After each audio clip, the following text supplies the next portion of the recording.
এসআইআরে পশ্চিমবঙ্গে অযথা তাড়াহুড়ো করা হয়েছে, মত অমর্ত্য সেনের। এসআইআরের মতো প্রক্রিয়া সময় নিয়ে করা উচিত।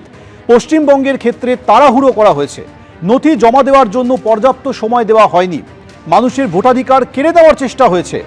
সংবাদ সংস্থা পিটিআইকে দেওয়া সাক্ষাৎকারে বার্তা অমর্ত্য সেনের। পশ্চিমবঙ্গের আসন্ন বিধানসভা ভোটে এর প্রভাব পড়তে পারে, গণতান্ত্রিক ব্যবস্থায় অংশগ্রহণের প্রক্রিয়া ব্যাহত হতে পারে। ভোটার এবং ভারতীয় গণতন্ত্রের জন্য এটা ঠিক নয়। সংবাদ সংস্থার সাক্ষাৎকারে মত প্রকাশ করেছেন নোবেলজয়ী অর্থনীতিবিদ অমর্ত্য সেন। আপনাদের মনে আছে যে কয়েক সপ্তাহ আগে এসআইআর এর লজিক্যাল ডিসক্রিপেন্সির জন্য শুনানির নোটিশ পেয়েছিলেন অমর্ত্য সেন। নোবেলজয়ীর বোলপুরের বাড়িতে গিয়েছিলেন কমিশনের প্রতিনিধিরা। পরিবারের লোকজনের সঙ্গে কথা বলে সেই নথি তারা নিয়ে আসেন। আর এবার এসআইআর নিয়ে মত প্রকাশ করলেন অমর্ত্য সেন। তিনি বলছেন অযথা তাড়াহুড়ো করা হয়েছে।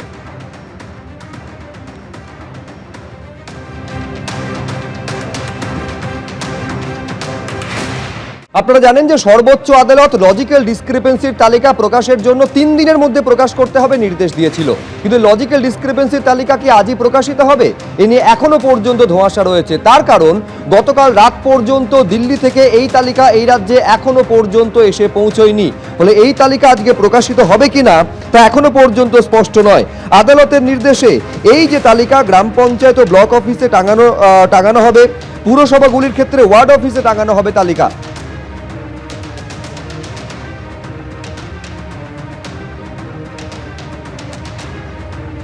আজই ডেডলাইন, এখনো কিন্তু প্রকাশিত হয়নি লজিক্যাল ডিসক্রিপেন্সির যে তালিকা। এই তালিকা প্রকাশ নিয়ে অবস্থান স্পষ্ট করেনি এখনো পর্যন্ত নির্বাচন কমিশন। আজ রাতেও প্রকাশিত হতে পারে, তারপরেও হতে পারে, এমনটা খবর পাওয়া যাচ্ছে মুখ্য নির্বাচনী আধিকারিকের দপ্তর সূত্রে। সুপ্রিম কোর্ট তালিকা প্রকাশের কোনো তারিখ দেয়নি বলে দাবি করা হচ্ছে সিইও অফিসের সূত্রে। কমিশনের তরফে বলা হয়েছিল 24শে জানুয়ারি তালিকা প্রকাশ করতে পারি। রাজ্যের সিইও অফিস সূত্রে এমনটাই দাবি। রুমা পাল আমাদের প্রতিনিধি আরো বিস্তারিত এই নিয়ে বলতে পারবেন। রুমা, তাহলে যে তালিকা প্রকাশ করার কথা একেবারে সর্বোচ্চ আদালত বলেছিল যে 1,36,00,000 যে লজিক্যাল ডিসক্রিপেন্সি, এটাই তো সব থেকে বড় প্রশ্ন। সেই তালিকা তাহলে কবে প্রকাশিত হবে? আজ কি হতে পারে? দেখো, নির্বাচন কমিশন সেই প্রচেষ্টাই করছে যাতে খুব দ্রুত এই তালিকা প্রকাশ করা যায়, তবে এখনো পর্যন্ত সেই তালিকা প্রকাশ করা যায়নি।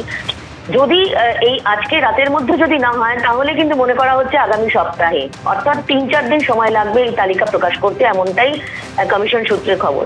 তবে যেহেতু একেবারে সুপ্রিম কোর্টের নির্দেশ রয়েছে এবং নির্বাচন কমিশনও বলেছিল যে আজকের মধ্যে সেই তালিকা প্রকাশ করতে হবে, কিন্তু তালিকা প্রকাশ করার ক্ষেত্রেও বেশ কিছুটা যেটা বলা যেতে পারে যে একদম দিল্লি থেকে যেটা সেই নথি আসবে, অর্থাৎ সফটওয়্যারের মাধ্যমে যে বিষয়টা করা হবে, সেই সমস্ত করতেই কিন্তু একটু সময় লাগছে। আজ রাতের মধ্যে সেই প্রচেষ্টা থাকবে বটে, তবে যা মনে হচ্ছে, যা কমিশন সূত্রের খবর, সেটা কিন্তু 3-4 দিন সময় লেগে যাবে। এবং বলা যেতে পারে যে আপাতত এই মুহূর্তে যা দেখে মনে হচ্ছে ডেডলাইন মিস হচ্ছে। তবে এটা ঠিক যে আগামী সপ্তাহের মধ্যে এই যে লিস্ট জানিয়ে দেওয়া হবে। কমিশন যদিও চেষ্টা করছে, কমিশন বারবারই বলেছে যে আজ রাতের মধ্যেও তারা চেষ্টা করবেন, কিন্তু তা যদি না হয় 3 থেকে 4 দিন সময় লাগবে এই লিস্ট জানাতে। বেশ রুমা, তোমাকে ধন্যবাদ। অর্থাৎ এই লজিক্যাল ডিসক্রিপেন্সির তালিকা কবে প্রকাশিত হবে? আজ যদি না হয় তাহলে আগামী সপ্তাহে সেটা পৌঁছে যেতে পারে, অর্থাৎ আরো 3-4 দিন সেক্ষেত্রে সময় লাগতে পারে বলে সিইও দপ্তর সূত্রে খবর পাওয়া যাচ্ছে। এ নিয়ে তৃণমূলের কি প্রতিক্রিয়া, কুণাল ঘোষ কি বলছেন, দেখবো একবার। তালিকা টাঙাতে হবে, সে তালিকাটা এখনো নেই কেন? টাঙাতে পারছে না কেন? তাহলে কিসের ভিত্তিতে রোজ একজন লোককে নোটিশ দিয়ে ডাকা হচ্ছে? বাবা চট্টোপাধ্যায় লিখতেন, ছেলে চ্যাটার্জি লেখে নোটিশ। বাবা মুখোপাধ্যায় লিখতেন, ছেলে লিখছে মুখার্জি নোটিশ। মুখার্জি কেউ জের পর ডবলই লেখে, কেউ লিখে ফেলেছে JI নোটিশ। একের পর এক সম্পূর্ণ অকারণে উদ্দেশ্য প্রণোদিতভাবে হয়রানির জন্য কোটি কোটি মানুষকে বিরক্ত করছে এই বিজেপি। নির্বাচন কমিশন লিস্ট কোথায়? লিস্টটা কোথায়? কেন এখনো সুপ্রিম কোর্টের নির্দেশ অনুযায়ী লিস্ট নেই? যত দেরি হবে তত প্রমাণিত হবে এই সমস্ত রকম কারচুপির খেলা, হয়রানির খেলায় বিজেপির নির্দেশে নির্বাচন কমিশন এই খেলাগুলোর মধ্যে রয়েছে। সুপ্রিম কোর্টের আদেশ নিশ্চিতভাবে নির্বাচন কমিশন পালন করবে।